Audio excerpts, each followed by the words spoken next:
Um milionário retorna para casa mais cedo do que o esperado e presencia uma cena que mudaria tudo. Sua esposa maltratando violentamente a filha de sua empregada negra.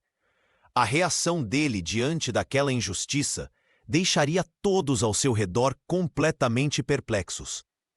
Antes de começarmos, não se esqueça de se inscrever no canal e comentar de onde você está assistindo. A chuva castigava o Rio de Janeiro naquela sexta-feira de março.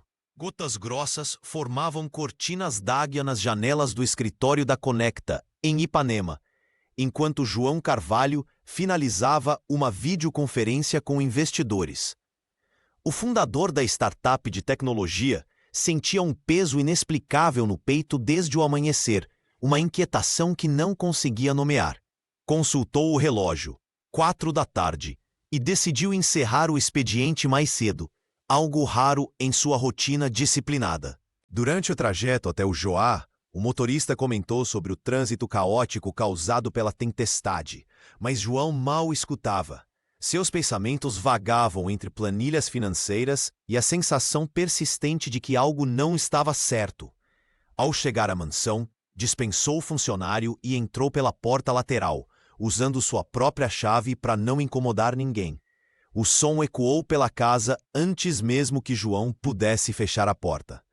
Gritos agudos, furiosos, reverberavam pelo corredor de mármore. Reconheceu imediatamente a voz de Viviane Ashford Carvalho, sua esposa. Seguiu o som até a sala principal, onde a cena o paralisou. Viviane, impecavelmente vestida como sempre, empurrava com violência uma pequena figura contra a parede. "Olha o que você fez, sua desastrada!" vociferava a socialite, o rosto contorcido de raiva.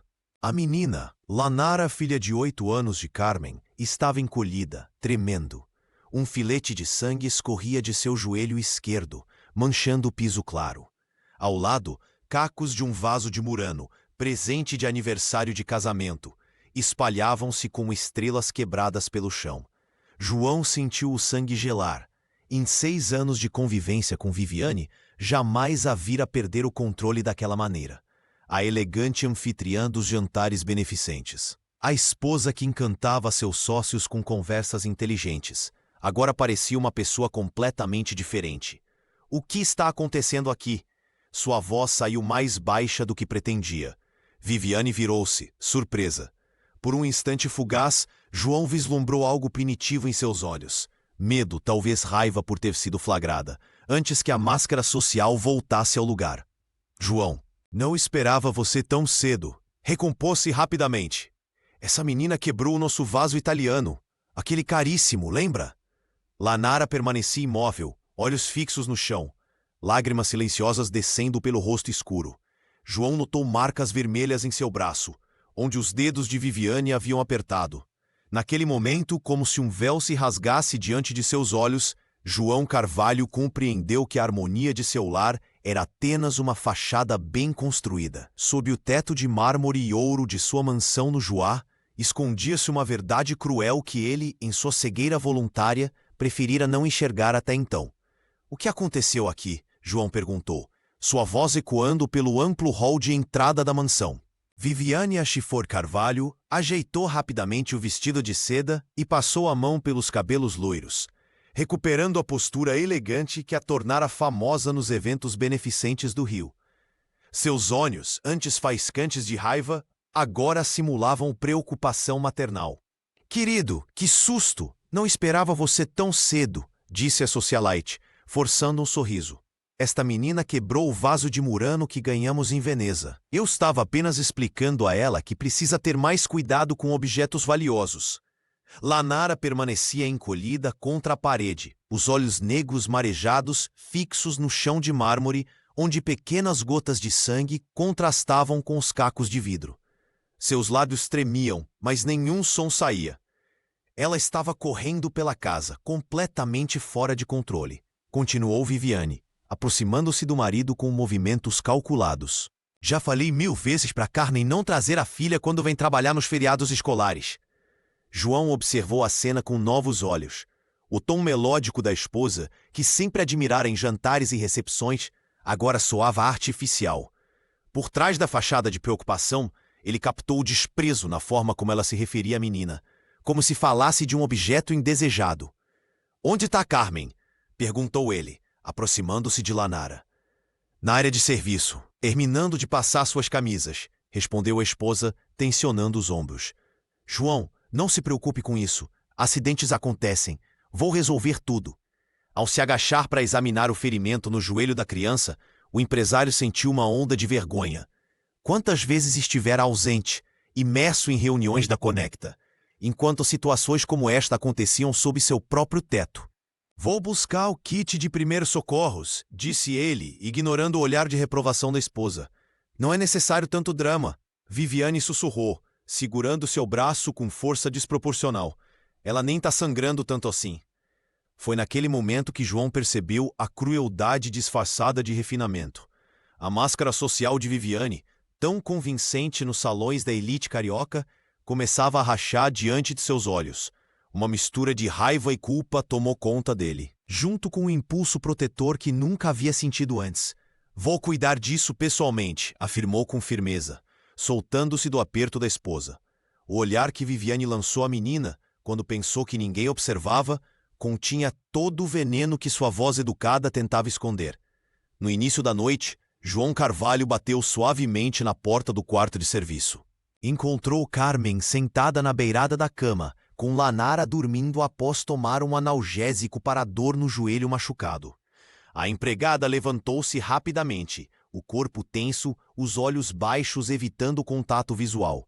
"Podemos conversar um pouco?" perguntou ele, mantendo a voz calma para não assustar a mulher que parecia prestes a desabar. Carmen hesitou, claramente apavorada. Seus dedos apertavam nervosamente o avental ainda vestido, enquanto lançava olhares rápidos para a filha adormecida. "Não tenha medo, só quero entender o que aconteceu hoje." João insistiu, percebendo o terror nos olhos da funcionária. Com voz trêmula e pausas longas, ela finalmente começou a falar. As palavras saíam como se cada uma pudesse custar seu emprego. "A senhora Viviane, ela tem regras para Lanara", murmurou a empregada. "Minha filha não pode ficar nas áreas sociais quando tem visitas. Não pode tocar em nada. Não pode fazer barulho." João sentiu um nó na garganta quando Carmen revelou que Lanara era obrigada a comer sozinha na lavanderia, mesmo quando não havia ninguém na casa além da família. "Ela diz que criança de empregada não deve dividir a mesa com os patrões", continuou a mãe, com lágrimas silenciosas escorrendo pelo rosto. "Quando tento defender minha filha, a senhora ameaça me mandar embora. Diz que posso ser substituída em um dia." O empresário sentiu o estômago revirar ao ouvir que Viviane frequentemente fazia comentários sobre o cabelo inadequado da menina e sua pele muito escura. A socialite chegava a sugerir que Lanara usasse uniformes específicos para não confundir as visitas sobre seu lugar na casa. "Por que nunca me contou isso antes?" perguntou João, a culpa pesando em cada palavra. "O senhor quase nunca está em casa", respondeu Carmen, enxugando as lágrimas. "E quando a senhora Viviane bebe, fica pior. Hoje ela quebrou o vaso porque Lanara estava brincando na sala." João passou a mão pelo rosto, sentindo-se cúmplice por sua ausência e omissão. Olhou para a menina adormecida, o curativo improvisado no joelho, e sentiu uma determinação crescente. "Isso acaba hoje, Carmen", afirmou ele, segurando gentilmente as mãos da empregada. "Prometo que você e Lanara nunca mais serão tratadas assim sob meu teto. Vou resolver essa situação." Enquanto saía do quarto, João sabia que enfrentaria uma batalha difícil contra a esposa, mas a imagem da pequena Lanara ferida e as lágrimas silenciosas de Carmen haviam despertado algo que ele não poderia mais ignorar. Nos dias que se seguiram ao incidente, João Carvalho não conseguia tirar da cabeça a imagem de Lanara machucada. Sentado em seu escritório na mansão do Joá, ele folheava distraidamente documentos antigos quando uma lembrança o atingiu como um raio. 3 empregadas haviam deixado a casa nos últimos 2 anos, todas de forma abrupta. Primeiro foi Mariana, que trabalhava havia 5 anos com eles. Ela simplesmente não apareceu numa segunda-feira, enviando apenas uma mensagem dizendo que precisava cuidar da mãe doente no Nordeste.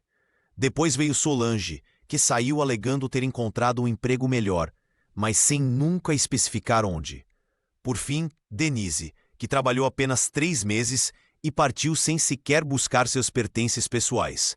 Na época, João aceitou as explicações superficiais de Viviane. Essas pessoas são assim mesmo. Vão e vêm sem compromisso, ela dizia com aquele tom de superioridade que agora soava como um alarme em seus ouvidos. Como pudera ser tão cego? Ele pegou seu smartphone e procurou os contatos antigos. Conseguiu o número de Solange e, após algumas tentativas, ela atendeu. A conversa foi breve e tensa. Não quero problemas, Sr. João, disse ela com voz trêmula. Quando ele mencionou Viviane, o silêncio do outro lado da linha foi ensurdecedor. João desligou o aparelho e ficou encarando a parede por longos minutos. O empresário bem-sucedido, admirado por sua visão estratégica na Conecta, não tinha enxergado o que acontecia debaixo de seu próprio teto. Quantas vezes fechar os olhos para os sinais? Quantas vezes escolher a comodidade do silêncio? Naquela noite, observou sua esposa durante o jantar. Viviane sorria e falava sobre uma festa beneficente, como se nada tivesse acontecido. A socialite mantinha sua máscara de perfeição, enquanto Carmen servia a refeição com olhos baixos, evitando qualquer contato. Precisamos contratar alguém para substituir a Márcia, comentou Viviane casualmente, referindo-se à última funcionária que havia saído. Ela era tão desastrada. João assentiu mecanicamente, mas sua mente trabalhava em outra direção. Ele precisava de provas, de evidências concretas. Confrontar Viviane diretamente seria um erro estratégico. A mulher era hábil em manipular situações, em distorcer fatos. Enquanto subia as escadas para o quarto, tomou uma decisão. Agiria com cautela, reuniria informações, documentaria tudo. O homem que construíra um império tecnológico sabia que precisava de um plano meticuloso. Não apenas por ele mesmo, mas por Carmen, por Lanara e por todas as outras que vieram antes delas. A verdade precisava vir à tona, mesmo que isso significasse desmoronar a fachada de perfeição que ele mesmo ajudara a construir. Determinado a obter provas concretas, João Carvalho passou a noite pesquisando sistemas de vigilância. Na manhã seguinte, com a desculpa de reforçar a segurança da mansão, contratou uma empresa especializada que instalou câmeras discretas nas áreas comuns da residência no Joá. O dispositivo mais importante foi posicionado estrategicamente na sala de estar, onde o incidente com o vaso de Murano havia ocorrido. Viviane Ashford Carvalho não questionou a iniciativa, até parecendo satisfeita com a ideia de maior segurança para suas joias e objetos de valor. O empresário manteve sua rotina aparentemente normal, mas a cada noite, trancado em seu escritório, revisava meticulosamente as gravações do dia. Na quarta noite de vigilância, João encontrou o que temia. No vídeo, Lanara servia água para Viviane quando sua mão pequena tremeu, derramando algumas gotas no tapete persa. A reação da socialite foi desproporcional. Ela agarrou o braço da menina com força, fazendo-a derrubar o copo inteiro. Sua incompetente! Nem isso você consegue fazer direito? A voz de Viviane ecoava no áudio cristalino. Olha o que você fez! Esse tapete vale mais que sua mãe ganha em 1 ano.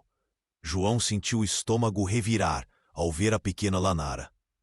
De cabeça baixa, tentando limpar o tapete enquanto Viviane continuava com insultos cada vez mais cruéis, repletos de comentários racistas disfarçados de disciplina. A raiva inicial deu lugar a um planejamento metódico. O fundador da Conecta sabia que precisava agir com inteligência. Não bastava confrontar a esposa. Era necessário garantir proteção jurídica para Carmen e sua filha. Qualquer movimento em falso poderia resultar em retaliação contra as duas, que dependiam financeiramente do emprego na mansão. Na manhã seguinte, João transferiu as gravações para seu dispositivo pessoal e fez cópias de segurança. Ele sabia que Viviane, com seus contatos e recursos, poderia tentar desacreditá-lo ou manipular a situação a seu favor. O empresário precisava de orientação jurídica especializada. Enquanto dirigia seu automóvel em direção ao centro do Rio, João refletia sobre como havia sido cego por tanto tempo. Os sinais estavam lá: o desaparecimento repentino de funcionárias, o comportamento submisso de Carmen, o medo nos olhos de Lanara. Ele havia escolhido não ver, refugiando-se no trabalho e na comodidade. Agora, com as provas em mãos, estava determinado a corrigir seu erro.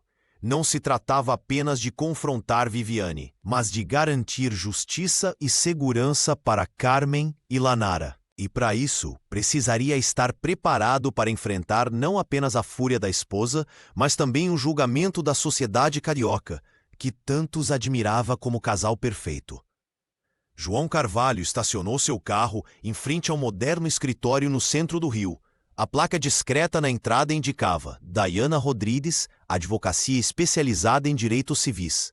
Respirou fundo antes de entrar, sentindo o peso da responsabilidade que carregava. Diana o recebeu com um aperto de mão firme.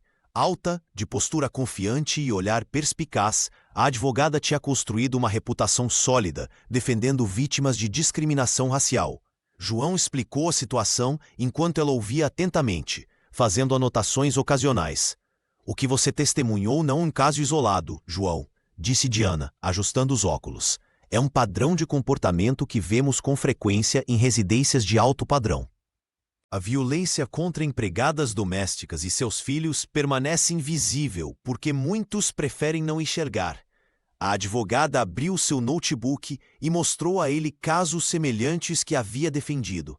Explicou meticulosamente como reunir evidências sem violar leis de privacidade, a importância de documentar cada incidente e como garantir proteção legal para Carmen e sua filha. As câmeras que você instalou são um começo, mas precisamos de mais, orientou a profissional. Registre datas, horários, testemunhas. Crie um ambiente seguro para que Carmen possa falar sem medo de represálias. Diana então compartilhou algo inesperado. Minha mãe foi empregada doméstica por 20 anos. Vi de perto o que acontece quando ninguém intervém. Seus olhos revelavam uma determinação nascida da experiência pessoal. Não é apenas sobre justiça legal, é sobre dignidade humana. O fundador da Conecta sentiu um nó na garganta. A cumplicidade silenciosa que permitira o comportamento de Viviane Ashford Carvalho parecia ainda mais indefensável agora. Estou disposto a enfrentar as consequências, afirmou ele. Minha empresa, meu casamento, minha reputação. Nada disso importa se continuar fechando os olhos. Diana sorriu levemente. Essa coragem é rara, especialmente entre pessoas do seu círculo social. Vou acompanhar este caso pessoalmente. Antes de sair, combinaram uma reunião com Carmen. A advogada insistiu em conhecê-la pessoalmente, criar um vínculo de confiança e oferecer o suporte emocional que a empregada precisaria para enfrentar o que viria pela frente. Lanara merece mais do que justiça, disse Diana enquanto João se levantava para sair. Ela merece um futuro onde não tenha medo de existir, em espaços que também são dela por direito. Ao voltar para seu veículo, João sentiu algo que não experimentava há muito tempo: esperança. Com Diana ao seu lado, finalmente via um caminho para corrigir o que permitira acontecer sob seu próprio teto. Viviane Ashford Carvalho não era o tipo de mulher que aceitava derrotas. Ao perceber o crescente distanciamento do marido, ela rapidamente traçou uma estratégia para manter o controle da situação. Com a elegância calculada que a caracterizava, a socialite começou a telefonar para suas amigas mais influentes do Rio. Estou tão preocupada com João, sussurrava ela durante almoços no Leblon, ajustando discretamente seus óculos de sol caríssimos. O estresse da Conecta está afetando sua saúde mental. Ontem mesmo ele teve um surto com a nossa empregada por um simples copo quebrado. A mentira era apenas o começo. Em jantares beneficentes e vernissagens, Viviane circulava entre grupos estratégicos, sempre com a mesma expressão de preocupação ensaiada. Os médicos recomendaram descanso, mas ele está obcecado com teorias conspiratórias sobre nossa casa, comentava, baixando a voz dramaticamente. Até instalou câmeras sem me avisar. O veneno se espalhou rapidamente pelos círculos da elite carioca. Em menos de 2 semanas, 3 colunistas sociais já haviam feito menções veladas sobre problemas na mansão do Joá e o herdeiro tecnológico que perdeu o rumo. As esposas de 2 conselheiros da Conecta ligaram para seus maridos expressando preocupação, questionando se João estaria apto a continuar liderando a empresa. Marcos Henrique, sempre atento à imagem corporativa, convocou uma reunião extraordinária. João, estamos recebendo feedbacks preocupantes, disse ele, tamborilando os dedos sobre a mesa de vidro. Você sabe como o mercado reage a qualquer sinal de instabilidade. O empresário sentiu o estômago afundar. Aquela era a jogada de Viviane. Atacar sua credibilidade antes que ele pudesse expor a verdade. Enquanto dirigia de volta para casa, recebeu uma mensagem de Diana Rodrigues. Cuidado, ela está tentando desacreditar você antes que as provas venham à tona. Clássica estratégia de inversão de papéis. No condomínio, o porteiro cumprimentou, com um olhar estranho. No elevador, uma vizinha murmurou algo sobre pena da Viviane, antes de desviar o olhar. A rede de fofocas havia se tornado uma teia sufocante. Naquela noite, sozinho em seu escritório, João revisou as gravações das câmeras, enquanto refletia sobre como sua esposa conseguia manipular a realidade com tanta facilidade. A mesma mulher que sorria em fotos de eventos beneficentes era capaz de criar uma narrativa completamente falsa, transformando-o em vilão e a si mesma em vítima. O celular tocou. Era seu sócio na Conecta, perguntando se ele estava bem. João respirou fundo. A guerra silenciosa havia começado, e sua reputação estava na linha de frente. Precisaria agir rápido, antes que a campanha de difamação de Viviane destruísse tudo o que havia construído. O celular de João Carvalho vibrou com uma notificação enquanto ele analisava os relatórios financeiros da Conecta. Uma mensagem de número desconhecido apareceu na tela. Preciso falar sobre Viviane e a menina. Intrigado e apreensivo, ele respondeu imediatamente. Horas depois, em um café discreto em Ipanema, longe dos olhares da alta sociedade carioca, João encontrou Mariana Lemos, esposa de um dos maiores investidores da sua empresa e frequentadora assídua das mesmas festas que Viviane. Com mãos trêmulas segurando a xícara, ela confessou. Eu vi como sua esposa tratava a Lanara há mais de 1 ano, numa festa na sua casa quando você estava em São Paulo. Viviane gritou com a menina na frente de 3 convidados porque ela entrou na sala principal para procurar a mãe. João sentiu o estômago afundar. Mariana continuou, lágrimas nos olhos. Todas nós vimos, João. Todas fingimos que não era nada demais. Eu quis falar algo, mas Viviane tem um jeito de destruir pessoas. Ela insinuou que poderia arruinar meu casamento com fofocas se eu criasse caso. A revelação atingiu João como um soco. Não era apenas Viviane.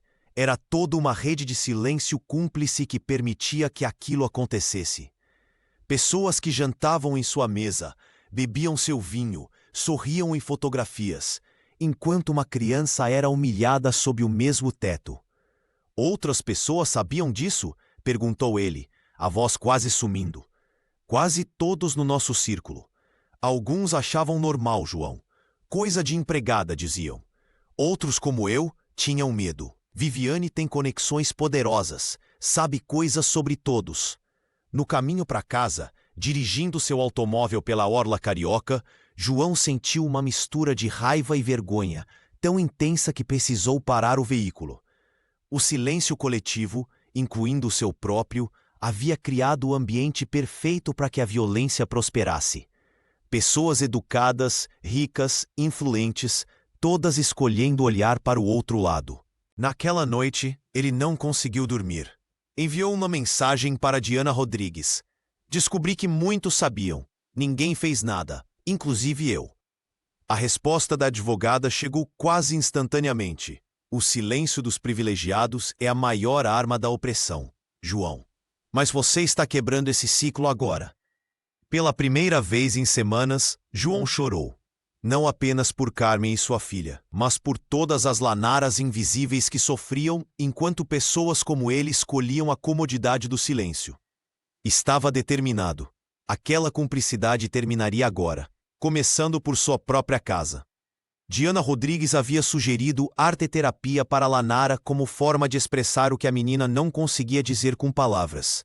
No pequeno estúdio em Botafogo, a professora Mariana criou um ambiente acolhedor onde a filha de Carmen finalmente se sentiu segura para se abrir. Com pincéis coloridos e folhas de papel em branco à sua frente, Lanara começou hesitante. Seus dedos pequenos tremiam levemente enquanto segurava o lápis vermelho. Aos poucos, as linhas ganharam forma e cor. O que surgiu no papel fez Mariana congelar. Uma figura alta com cabelos claros, claramente representando Viviane Ashford Carvalho, aparecia em posição ameaçadora sobre uma figura menor e escura. Em outro desenho, a mesma figura adulta aparecia quebrando algo que parecia ser o vaso de Murano, enquanto a criança se encolhia num canto. O terceiro desenho mostrava a menina sozinha em um espaço pequeno e escuro, que Mariana reconheceu como uma representação da lavanderia mencionada nos relatos iniciais. "Você pode me contar sobre esse desenho?" perguntou a professora com voz suave. Lanara apenas balançou a cabeça negativamente, os olhos fixos no papel. Preocupada com o que via, Mariana fotografou os desenhos e, após a sessão, ligou imediatamente para João Carvalho. O empresário estava em uma reunião na Conecta quando recebeu a chamada. Ao ver as imagens no celular, sentiu um nó na garganta. "Vou passar aí em 30 minutos", disse ele, cancelando seus compromissos restantes. No estúdio, João observou os desenhos com atenção enquanto Mariana explicava o significado psicológico daquelas representações. "Isso não é imaginação infantil, Sr. Carvalho. São memórias traumáticas expressas da única forma que ela consegue no momento." O gesto corajoso de Lanara, ao conseguir transformar sua dor em arte, tocou João profundamente. Ele se ajoelhou à altura da menina, que brincava distraidamente com blocos coloridos no canto da sala. "Você é muito valente, sabia?" disse ele com voz embargada. Naquela noite, após deixar Lanara em casa com Carmen, o empresário ligou para Diana. A advogada ouviu atentamente enquanto ele relatava os acontecimentos do dia. "Esses desenhos são evidências importantes, João. Precisamos dar voz a essa criança de forma que o sistema escute." Determinado, ele decidiu intensificar sua investigação. Os desenhos de Lanara não eram apenas arte, eram testemunhos silenciosos de uma verdade que precisava vir à tona. João compreendeu que seu papel ia além de proteger. Precisava garantir que a voz daquela criança ecoasse onde antes só havia silêncio. João Carvalho passou horas vasculhando os arquivos digitais da mansão no Joá. A sensação de urgência crescia enquanto ele revirava pastas antigas no computador do escritório. Foi quando encontrou uma pasta esquecida de gravações de segurança que seu coração disparou. Ali estava um vídeo de 3 meses atrás, capturado por uma câmera que ele nem lembrava ter instalado na área de serviço. Na gravação, Viviane aparecia gritando com Lanara. A menina, tremendo, havia apenas derramado um pouco de água no chão da cozinha. "Você não aprende nunca? Sua mãe não te ensina nada em casa?" vociferava a socialite, enquanto a filha de Carmen se encolhia contra a parede, os olhos marejados. O empresário sentiu o estômago revirar. Continuando sua busca, encontrou um arquivo de áudio no celular antigo que mantinha na gaveta. Era uma gravação acidental de uma conversa telefônica de Viviane com uma amiga. "Não aguento mais essa gente na minha casa. A Carmen até que trabalha direito, mas aquela menina... Eles não sabem o lugar deles, entende? Parece que esqueceram que a senzala acabou por bondade nossa." João sentiu o sangue gelar. As palavras carregadas de racismo explícito confirmavam suas piores suspeições. Não era apenas mau humor ou rigor excessivo. Era preconceito enraizado, sistemático, cruel. No dia seguinte, com as mãos ainda trêmulas, ele apresentou as evidências para Diana Rodrigues.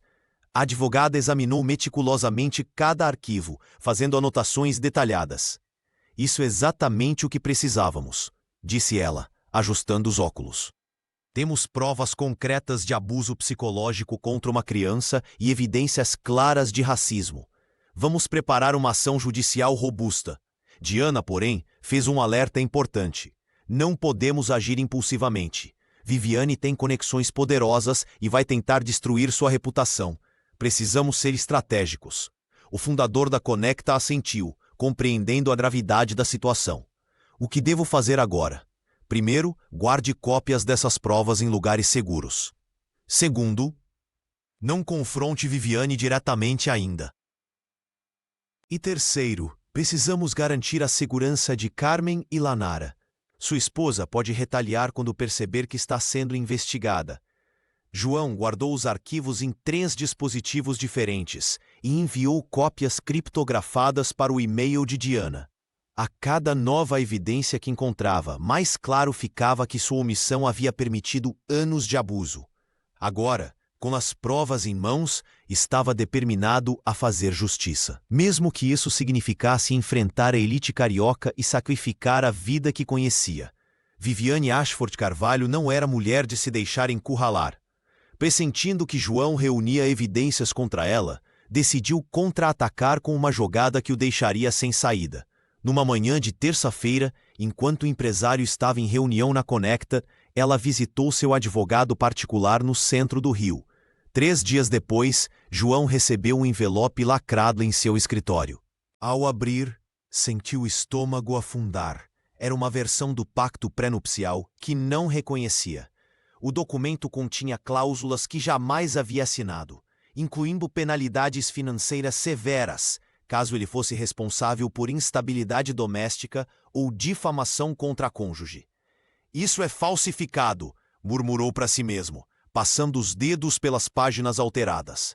A assinatura parecia autêntica, mas João tinha certeza absoluta de que nunca concordara com tais termos. Ligou imediatamente para Diana Rodrigues, que pediu para examinar o documento pessoalmente. No escritório da advogada em Botafogo, Diana analisou cada página com atenção meticulosa. É uma falsificação sofisticada, concluiu ela, ajustando os óculos. Viviane provavelmente usou um especialista para isso. Ela está tentando intimidá-lo a recuar. João passou a mão pelo rosto, exausto. Se eu confrontá-la agora, ela vai usar isso contra mim na justiça. Diana colocou o documento sobre a mesa e olhou diretamente nos olhos dele. Não caia nessa armadilha. Ela quer que você reaja impulsivamente. Nosso foco continua sendo Carmen e Lanara. Precisamos de mais provas. Naquela noite, ao retornar à mansão no Joá, João encontrou Viviane sorridente na sala, como se nada tivesse acontecido. A socialite agiu com uma cordialidade calculada, perguntando sobre seu dia e oferecendo uma taça de vinho. Recebeu alguma correspondência importante hoje? Perguntou ela, com falsa inocência. Nada que mereça atenção, respondeu ele, mantendo a calma conforme aconselhado por Diana. Nos dias seguintes, João intensificou discretamente a coleta de evidências. Instalou um aplicativo de backup em seu celular para preservar todas as mensagens trocadas com a esposa. Também documentou cada interação suspeita e manteve um diário detalhado. Enquanto isso, Diana trabalhou nos bastidores, consultando peritos em documentos para comprovar a adulteração do pacto pré-nupcial. Ela também orientou Carmen a registrar qualquer incidente envolvendo Viviane e Lanara, por menor que fosse. Ela está jogando sujo, comentou Diana durante uma chamada segura. Mas nós estamos um passo à frente. Não se preocupe com o documento falso. Concentre-se em proteger aquela menina e sua mãe. A verdade sempre encontra seu caminho. O escândalo explodiu como uma bomba nas redes sociais. Um áudio de Viviane Ashford Carvalho, vazado por fonte anônima, circulava em todos os grupos de mensagens do Rio de Janeiro. Na gravação, a voz cristalina da socialite destilava veneno puro ao se referir a Carmen e outras funcionárias. Essas pretas pensam que têm os mesmos direitos que nós. A Carmen, então, se acha especial só porque trabalha aqui há anos. E aquela filha dela? Uma selvagem que não sabe se comportar em casa de gente civilizada. Em questão de horas, o áudio alcançou mais de 1 milhão de visualizações. Hashtags como Viviane cancelada e Justiça para Lanara dominavam os trending topics. A elite carioca, que antes sorria para Viviane em eventos beneficentes, agora se dividia. Alguns amigos próximos tentaram defendê-la, alegando que o áudio poderia ter sido manipulado, enquanto outros se afastavam rapidamente para evitar associação com o escândalo. Na manhã seguinte, dezenas de manifestantes se reuniram em frente à mansão no Juá. Cartazes com frases de repúdio ao racismo e apoio a Carmen e a sua filha eram erguidos enquanto palavras de ordem ecoavam pela rua exclusiva. Coletivos antirracistas organizaram uma vigília que atraiu figuras públicas e celebridades engajadas em causas sociais. João Carvalho observava tudo de seu escritório, dividido entre alívio pela verdade exposta e preocupação com os próximos passos. Seu celular não parava de tocar. Jornalistas de todos os veículos de comunicação teriam um posicionamento oficial. A assessoria de imprensa da Conecta enviava mensagens desesperadas, alertando sobre o impacto nas ações da empresa. Senhor Carvalho, precisamos de um pronunciamento urgente, insistia a assessora. Os investidores estão apreensivos. Diana Rodrigues, ao seu lado, aconselhava a cautela. Este é o momento de agir com estratégia, João. Temos as provas, mas precisamos usá-las no momento certo. A advogada monitorava atentamente as reações nas redes sociais e a cobertura midiática. Programas de televisão debatiam o caso. Especialistas discutiam racismo estrutural e privilégios da elite brasileira. Carmen, protegida em local seguro com Lanara, chorava ao ouvir o áudio. Ânula de humilhações silenciosas agora expostas ao mundo. A menina, abraçada à mãe, parecia entender pela primeira vez que não era culpada pelo tratamento que recebera. Mãe, outras pessoas também acham que a tia Viviane estava errada? A pergunta inocente quebrou o coração de Carmen, que apenas assentiu, incapaz de falar através das lágrimas. Enquanto isso, Marcos Henrique convocava uma reunião de emergência do Conselho da Conecta. O escândalo ameaçava não apenas a reputação pessoal de João, mas todo o ecossistema empresarial que ele havia construído. A verdade, por tanto tempo sufocada entre as paredes luxuosas da mansão, agora ganhava voz nas ruas e telas de todo o Brasil. O escândalo explodiu como uma bomba na sede da Conecta. Marcos Henrique convocou uma reunião de emergência do Conselho Administrativo. E João Carvalho sentiu o peso de todos os olhares quando entrou na sala de vidro no último andar do edifício em Ipanema. João, precisamos falar sobre o áudio que está circulando, começou Marcos, ajustando a gravata enquanto os outros conselheiros assentiam. As ações caíram 7% desde ontem. Nossos investidores estão ligando a cada hora. O fundador da startup respirou fundo, observando a vista da praia através das janelas panorâmicas. Ele sabia que este momento chegaria. A mesa de mogno polido refletia as expressões tensas dos executivos presentes. Entendo a preocupação de todos, respondeu João, mantendo a voz firme. Mas o que aconteceu em minha casa é um reflexo do que acontece em muitas outras. Uma conselheira interrompeu. Não estamos aqui para discutir problemas sociais. Estamos falando da reputação da Conecta. Sua esposa está sendo acusada publicamente de racismo e isso respinga diretamente em nós. João sentiu o estômago apertar. Marcos deslizou um tablet pela mesa, mostrando manchetes de portais de notícias e a hashtag Boicote Conecta, que já alcançava os trending topics. Precisamos de um comunicado oficial distanciando a empresa do comportamento de Viviane, sugeriu outro conselheiro. Talvez você deva tirar uma licença temporária até que tudo se acalme. O silêncio tomou conta da sala enquanto João observava o dispositivo. Ali estava sua carreira, anos de trabalho árduo, ameaçados por uma decisão que precisava tomar. Proteger a empresa significaria, de certa forma, silenciar novamente diante da injustiça. Não posso fazer isso, disse finalmente. Não posso fingir que nada aconteceu para salvar ações na bolsa.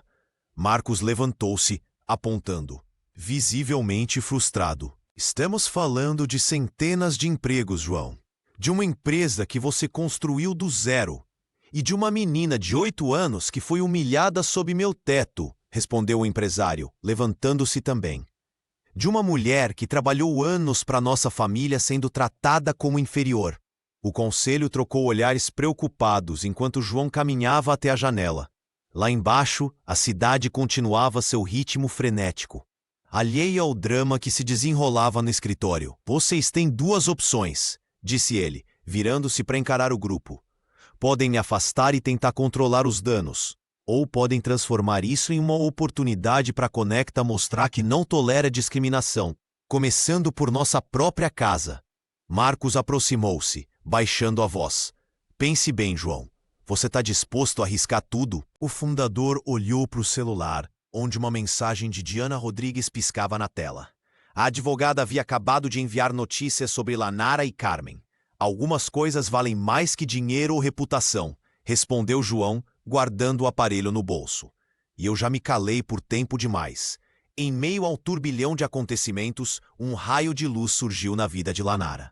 Durante uma aula regular na escola, Ricardo Mendes, o professor de música, notou algo especial enquanto a menina tocava um exercício simples no piano da sala de artes. Suas pequenas mãos moviam-se com uma naturalidade impressionante sobre as teclas, como se um instrumento fosse uma extensão dela própria. Há quanto tempo você toca, Lanara? Perguntou Ricardo, surpreso com a desenvoltura da criança. Nunca tive aulas, professor. Só toco quando deixam, respondeu ela timidamente. Os olhos baixos como se temesse ter feito algo errado.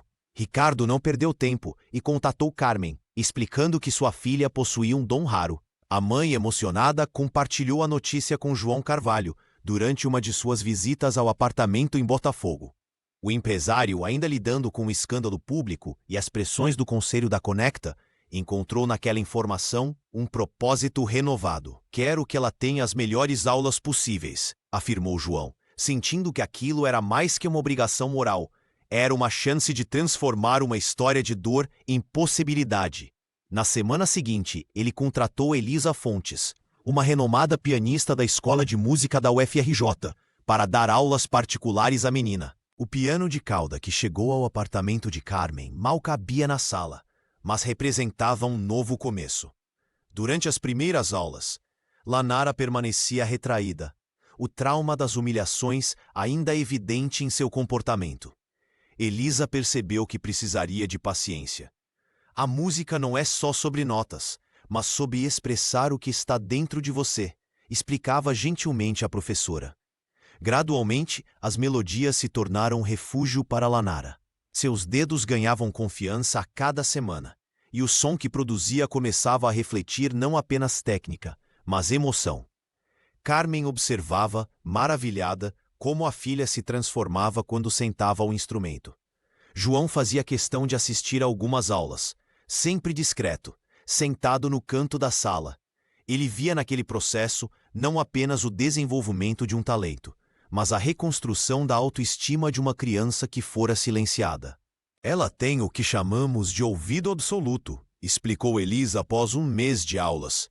É raro encontrar isso em alguém tão jovem, especialmente sem treinamento formal anterior.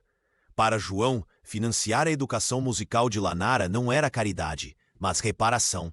Cada nota que a menina tocava parecia dissipar um pouco da culpa que ele carregava por ter sido cego por tanto tempo. Quando eu toco, esqueço de tudo que machuca, confidenciou Lanara certa tarde, com um sorriso tímido que João não havia visto antes. Aquelas palavras simples confirmaram para o empresário que, mesmo em meio ao caos que sua vida se tornara, algumas decisões eram inequivocamente corretas. A notícia sobre o caso de Viviane Ashford Carvalho e os maus tratos contra Lanara espalhou-se como fogo pela cidade do Rio de Janeiro. Na manhã de um domingo ensolarado, mais de 200 pessoas se reuniram em frente aos portões da mansão no Joá.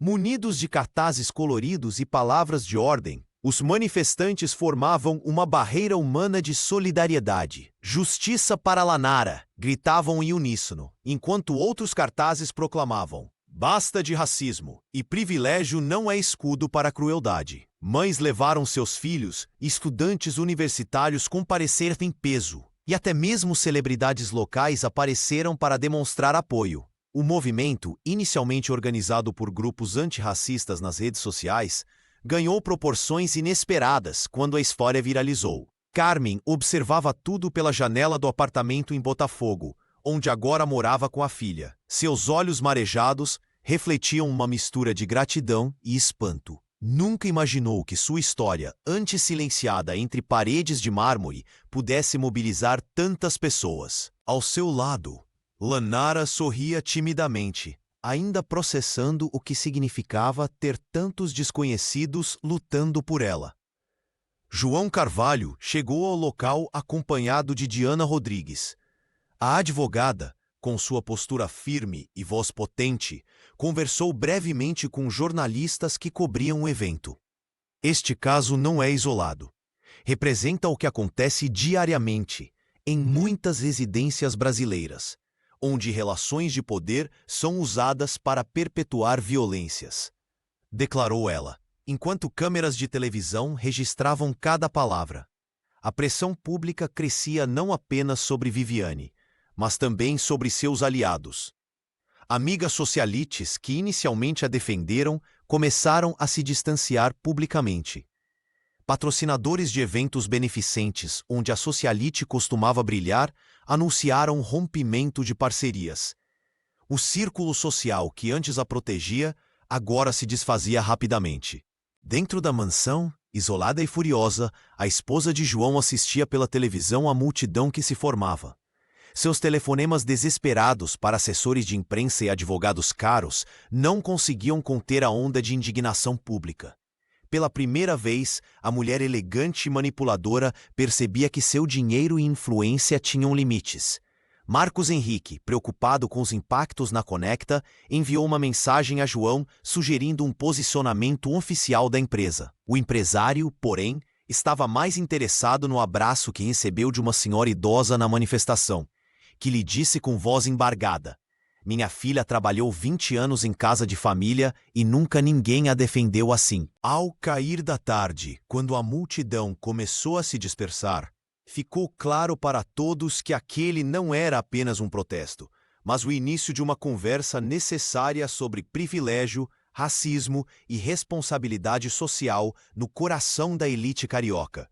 O Copacabana Palace estava cercado por jornalistas quando João Carvalho chegou acompanhado de Diana Rodrigues.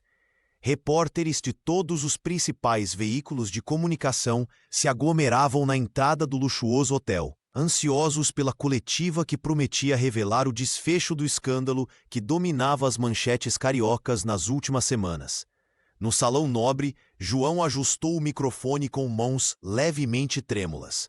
Ao seu lado, Diana organizava uma pasta com documentos enquanto câmeras clicavam incessantemente. O empresário respirou fundo, encarando a multidão de jornalistas que aguardava suas palavras. "Estou aqui hoje não como fundador da Conecta, mas como alguém que falhou profundamente em perceber a injustiça que acontecia debaixo do meu próprio teto", começou ele, a voz firme, apesar do nervosismo. "Por anos, permiti que minha esposa, Viviane Ashford Carvalho, tratasse Carmen e sua filha Lanara de forma desumana e racista. A advogada então apresentou os vídeos e gravações de áudio que comprovavam as acusações. As imagens de Viviane humilhando a menina de 8 anos provocaram suspiros de indignação na plateia. João manteve-se firme, mesmo quando um jornalista questionou sua omissão durante tanto tempo. "Não há justificativa para meu silêncio", respondeu ele. "Posso apenas tentar reparar o mal causado."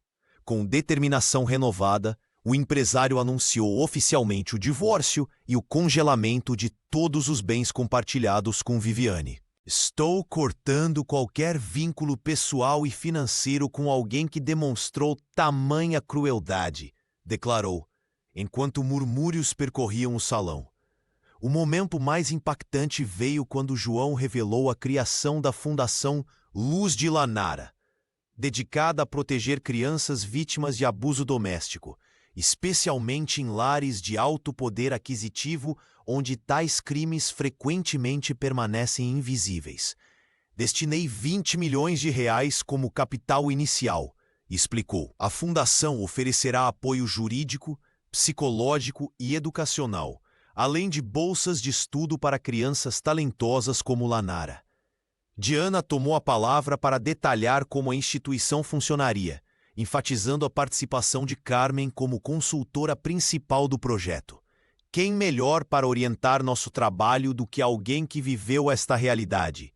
Questionou a advogada. Ao final, João olhou diretamente para as câmeras.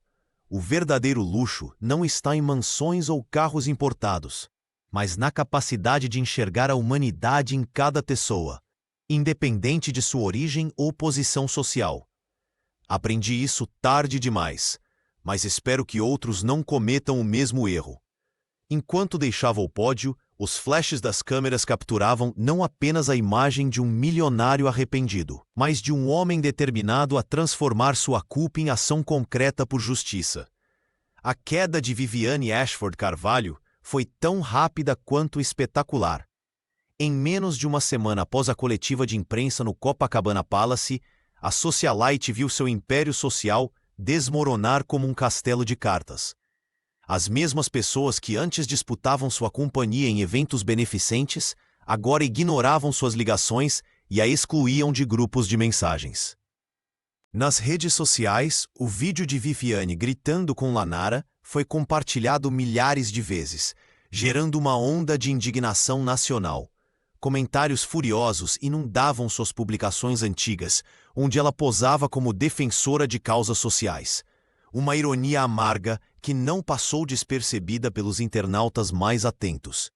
Uma a uma, as organizações filantrópicas com as quais mantinha vínculo emitiram comunicados oficiais desligando-a de seus quadros. O Instituto Carioca de Proteção à Infância, onde ocupava posição no Conselho Consultivo, foi o primeiro a se manifestar, seguido pela Fundação Mulheres do Brasil e outras 3 ONGs que antes se orgulhavam de tê-la como embaixadora. Diana Rodrigues não se surpreendeu com a velocidade da derrocada social de Viviane. A alta sociedade protege os seus, mas também sabe quando abandonar o barco que está afundando, explicou a advogada João durante uma reunião em seu escritório. Ninguém quer ser associado a um escândalo desse porte, especialmente envolvendo racismo e maus tratos a uma criança. No entanto, quando o caso chegou aos tribunais, a realidade do sistema judiciário brasileiro se revelou em toda a sua desigualdade. Mesmo com provas contundentes, incluindo os vídeos e áudios, Viviane conseguiu, através de uma equipe de advogados caros, transformar o que seria um processo criminal em um acordo civil. Ela pagou uma indenização considerável a Carmen e Lanara, valor que mal arranhava sua fortuna pessoal, e comprometeu-se a frequentar sessões de reeducação sobre diversidade. A sentença branda causou revolta entre ativistas e nas redes sociais. Se fosse uma mulher negra e pobre no lugar dela, estaria presa há muito tempo, comentou uma influenciadora com milhões de seguidores.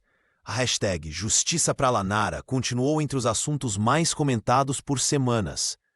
João observava tudo com um misto de indignação e determinação renovada.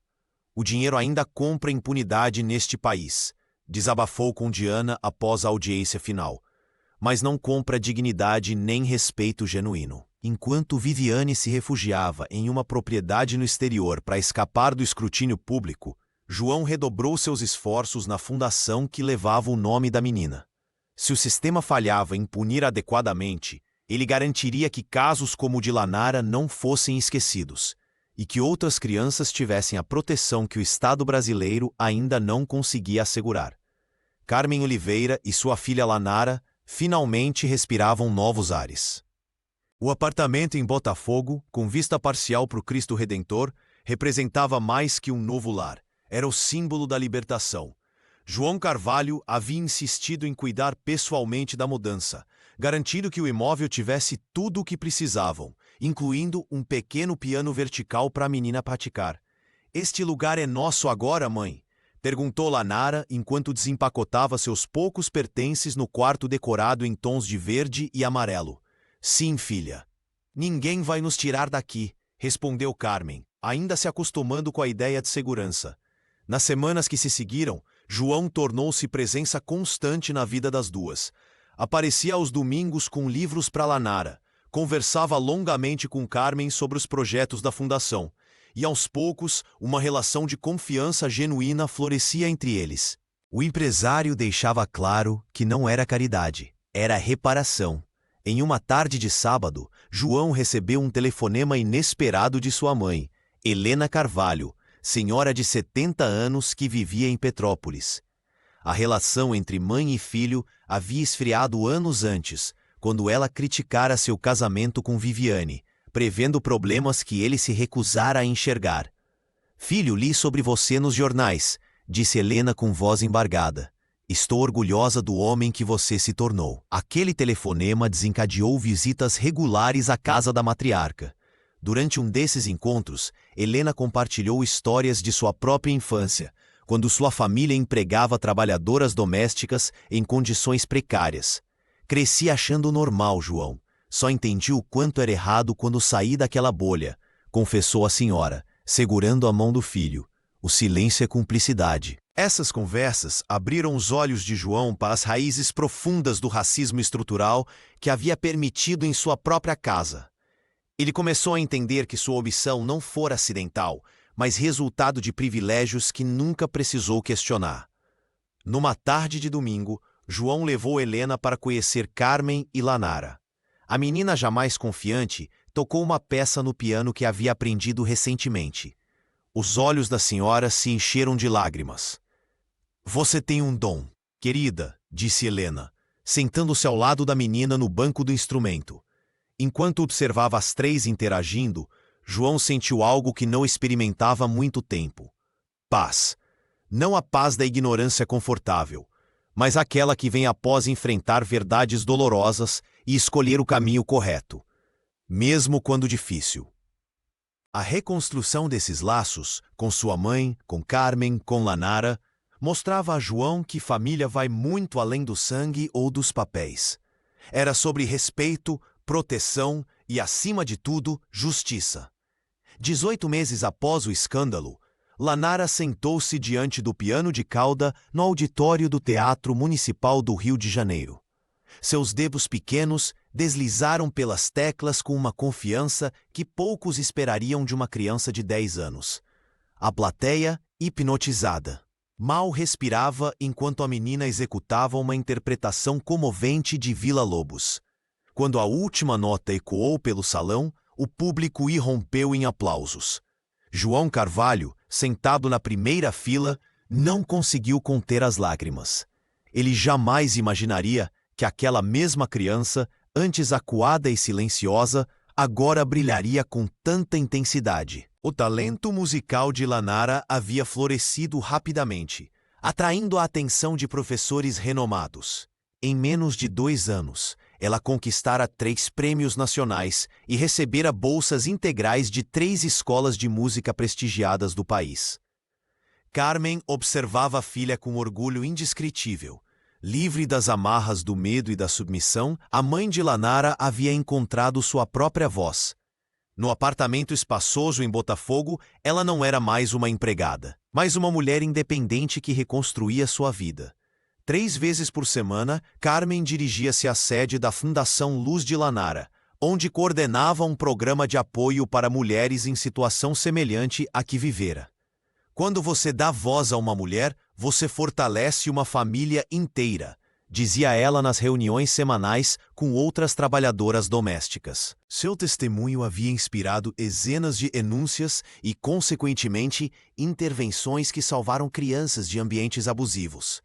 A fundação, inicialmente pequena, agora ocupava um prédio inteiro no centro do Rio. Com o apoio financeiro de João e a orientação jurídica de Diana Rodrigues, o projeto expandiu-se para 3 estados brasileiros. O programa de bolsas musicais, inspirado no talento de Lanara, já beneficiava mais de 50 crianças em situação de vulnerabilidade. Após o concerto, no camarim improvisado, Lanara abraçou a mãe com força. "Estou orgulhosa de você", sussurrou Carmen, ajeitando o laço no cabelo da filha. João entrou discretamente, trazendo um buquê de flores. A menina sorriu ao vê-lo, um sorriso genuíno, sem vestígios do trauma passado. Próximo mês tenho audição para o conservatório, anunciou Lanara animadamente. E nós estaremos lá, respondeu João, trocando um olhar cúmplice com Carmen. No caminho para casa, enquanto o veículo atravessava as ruas iluminadas de Copacabana, Lanara adormeceu no banco traseiro, exausta mas realizada. Carmen observou a filha com ternura, pensando em como suas vidas haviam mudado. O pesadelo na mansão do Joá parecia cada vez mais distante, não esquecido, mas transformado em força para seguir adiante. Ao olhar pela janela de seu escritório em Ipanema, João Carvalho refletia sobre os últimos meses. A decisão de confrontar Viviane havia custado caro. Metade de suas ações na Conecta foi vendida após pressão do conselho liderado por Marcos Henrique. Amizades de 2 décadas se desfizeram como areia entre os dedos. E seu nome, antes associado apenas à inovação tecnológica, agora carregava o peso de um escândalo social. Mas quando seu celular vibrou com uma mensagem de Carmen, mostrando Lanara recebendo um prêmio de piano em sua nova escola, João soube que cada sacrifício valera a pena. A menina, que antes tremia ao derramar um copo d'água, agora sorria com confiança diante de uma plateia. O empresário guardou o dispositivo no bolso e sorriu, lembrando-se da primeira vez que ouviu a garota tocar, semanas após o incidente que mudou todas as suas percepções. A Fundação Luz de Lanara já atendia dezenas de famílias em situação semelhante. Diana Rodrigues, agora diretora jurídica da organização, havia transformado o caso em precedente para outras ações contra abusos domésticos envolvendo questões raciais. O trabalho conjunto com Carmen trazia autenticidade às iniciativas, permitindo que outras empregadas domésticas encontrassem coragem para denunciar situações de opressão. Quanto a Viviane, após perder a batalha judicial e sua posição social, mudou-se para Portugal. Seu último contato foi uma notificação através de advogados, exigindo que seu nome fosse removido de qualquer material da fundação. João atendeu prontamente. O objetivo nunca fora vingança. O apartamento em Botafogo, onde Carmen e Lanara moravam, agora havia se tornado um segundo lar para João. Aos domingos, ele frequentemente almoçava lá, ouvindo Lanara tocar suas novas composições no piano que havia presenteado a menina. Nessas ocasiões, o empresário se permitia pensar no homem que fora, alguém que, em nome do conforto e da conveniência, fechara os olhos para a injustiça sob seu próprio teto. A Conecta seguia próspera, mesmo com sua participação reduzida. João descobriu que liderar com propósito atraía talentos mais alinhados com valores éticos, resultando em uma equipe mais comprometida e criativa. Marcos Henrique, inicialmente cético, agora reconhecia que o posicionamento da empresa em questões sociais fortalecera sua imagem no mercado. Ao final daquele dia, dirigindo seu automóvel pela orla carioca, João refletiu que perdera a ilusão de controle sobre sua vida perfeita, mas ganhara algo muito mais valioso. A certeza de que, no Brasil real, além de startups inovadoras e fortunas acumuladas, a verdadeira transformação começa dentro de casa, no confronto corajoso com nossas próprias omissões.